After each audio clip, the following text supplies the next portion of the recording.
j'ai vu que nos médias disaient qu'au Xinjiang, il y avait un génocide, que la langue ouïghour était interdite, que la culture aussi était éradiquée. C'était les mêmes choses que ce qu'on disait sur le Tibet 10 ans plus tôt.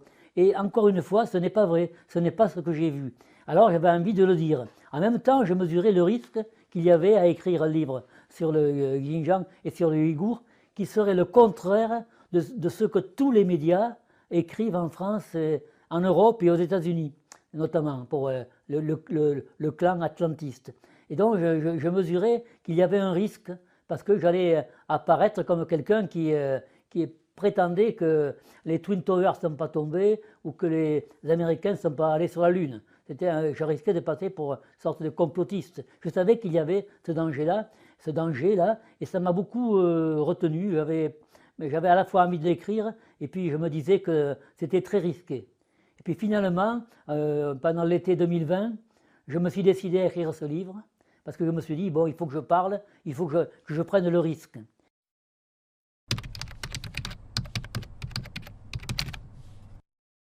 Et à ce moment-là, j'ai contacté 9 éditeurs, dont 3 éditeurs que je connaissais bien, parce qu'ils avaient déjà édité quelques-uns de mes livres. Et ces 9 éditeurs, la plupart n'ont pas répondu, et un a répondu pour me dire qu'en fait, il me soupçonnait de vouloir décrire les Chinois comme moins cruels que ce que disent nos médias. Alors ça, il ne fallait pas le faire. Il ne fallait pas montrer que les Chinois étaient moins cruels que ce qu'on dit. Alors donc, il a refusé le livre. Et j'avais donc 9 refus d'éditeurs, parmi lesquels je pensais trouver des éditeurs qui étaient proches de ma sensibilité, des éditeurs qui n'étaient pas anti-chinois. Et donc, j'ai failli aller chercher un éditeur à l'étranger, en Europe notamment.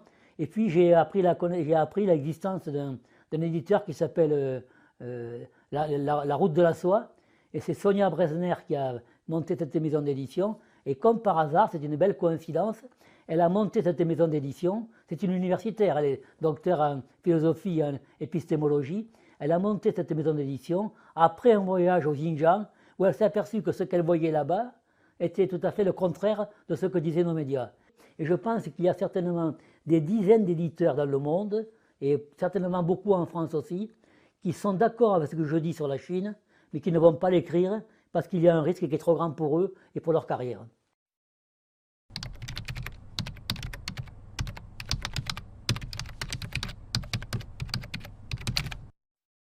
Alors, les médias français, bien sûr, j'en ai peur, mais enfin peur, c'est une façon de dire. En fait, je m'en méfie, parce que je sais que les médias français, il va y avoir deux hypothèses. Ou bien ils ne vont pas parler du livre, ils ne vont pas en parler, il y a une sorte de plafond de verre, hein, le livre est en dessous, on n'en parle pas. Donc un livre dont on ne parle pas est un livre qui n'existe pas. Ça, c'est le gros danger. Et l'autre hypothèse, c'est qu'ils vont en parler, mais pour en dire du mal, ou pour dire du mal de l'auteur.